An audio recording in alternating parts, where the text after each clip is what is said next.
আসসালামু আলাইকুম রহমতুল্লাহি ওয়া বারাকাতুহু। ইন্নাল হামদুলিল্লাহ ওয়াসসালাতু ওয়াসসালামু আলা রাসূলিল্লাহ আম্মা বাদ। প্রিয় বন্ধুগণ, আপনারা কেমন আছেন? আশা করি সকলেই ভালো আছেন। আমি আল্লাহ পাকের অপার কৃপায় ভালো আছি। প্রিয় বন্ধুগণ, ঈদের ছুটিতে ঈদের পর দিন ইনশাল্লাহ আমরা যাচ্ছি জংলায়, ওই শালবন ইনশাল্লাহ মেম্বার বাড়ি পার হয়ে আমরা ইজ্জতপুর যাচ্ছি। এই যে রাস্তা দিয়ে আমরা যাচ্ছি দেখতেছেন আপনারা দেখতেছেন কত সুন্দর দুই দিকে শালবন। এটা এই রোডে 5 পীরের একটি মাজার আছে। ইনশাল্লাহ ওই মাজারটা আমি দেখাবো। মাজার পার হয়ে তারপরে ইজ্জতপুর যাব, সেখানে আমরা ইনশাল্লাহ শালবনে ঔষধি গাছ ওঠাবো, সেটা আপনাদেরকে ইনশাল্লাহ দেখাবো। প্রিয় বন্ধুগণ, সামনেই দেখেন কত সুন্দর দুই ধারে, এই যে সামনে এখানে আসছে 5 পীরের মাজার এটাকে বলে। কেন 5 পীরের মাজার বলে আমি জানি না, কিন্তু এখানে 5 পীরের মাজার বলে পরিচিত এই জায়গাটা। এই যে গেট দেখা যায়, এই যে মাজারটা আপনারা দেখেন, এটা হলো 5 পীরের মাজার। এই রোড হয়ে আমরা জংলায় চলে যাচ্ছি। ঈদের ছুটিতে চলে আসছি শ্রীপুরের অন্তর্গত ইজ্জতপুর একটি শালবনে। ডাল ভাই অত্যন্ত মহাব্বতের মানুষ আমার। দেখেন অস্ত্র লিয়া কীভাবে দাঁড়াইছে, এই যে উনি উঠাইতেছে। এই যে দেখেন, এটা অর্জুন গাছ ভাই, এটা হলো অর্জুন গাছ।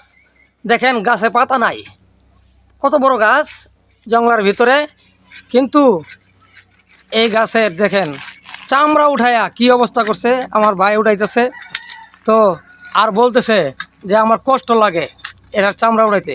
তা আমি বললাম কেন, ঠিক আছে, কিন্তু আমি মনে করতেছি যে তার কষ্ট হচ্ছে, আসলে না। আল্লাহ তাআলা মানুষের উপকারের জন্যই তাকে এই কষ্ট সহ্যের ক্ষমতা দিয়া আল্লাহ তাআলা বানাইছেন।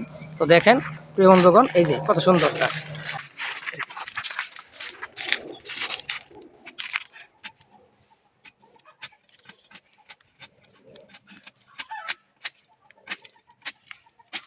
আলহামদুলিল্লাহ, এই যে দেখেন কত সুন্দর। অর্জুনের অনেক গুণ। কবিরাজগণ বলেন, যার বাড়িতে একটি অর্জুন গাছ থাকে কেমন যেন তার বাড়িতে একটি চিকিৎসক থাকে। অনেক রোগ ব্যাধি থেকে শেফা দান করে এই অর্জুনের চাল।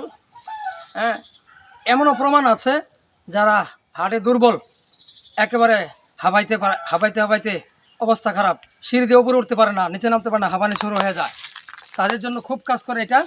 এমনও আছে যে কেউ যদি কোনো রোগী যদি কোনো অর্জুন গাছকে, হার্টের রোগী এইভাবে যদি 5-10 মিনিট যদি 5-10 মিনিট ধরে রাখে, তাহলেও নাকি তার বুকের ব্যথা কমে যায় এবং হার্ট অনেকটা সুস্থ ফিল করে। তো ভাই, এই হলো অর্জুন। আপনারা নার্সারি থেকে যেভাবেই হোক আপনারা এই অর্জুন গাছ নিজের বাড়িতে আপনারা গাছ লাগাইবেন, গাছকে ভালোবাসবেন, গাছের সাথে থাকবেন। ইনশাল্লাহ অনেক রোগ ব্যাধি থেকে আল্লাহ তাআলা মুক্ত করবেন আমাদেরকে।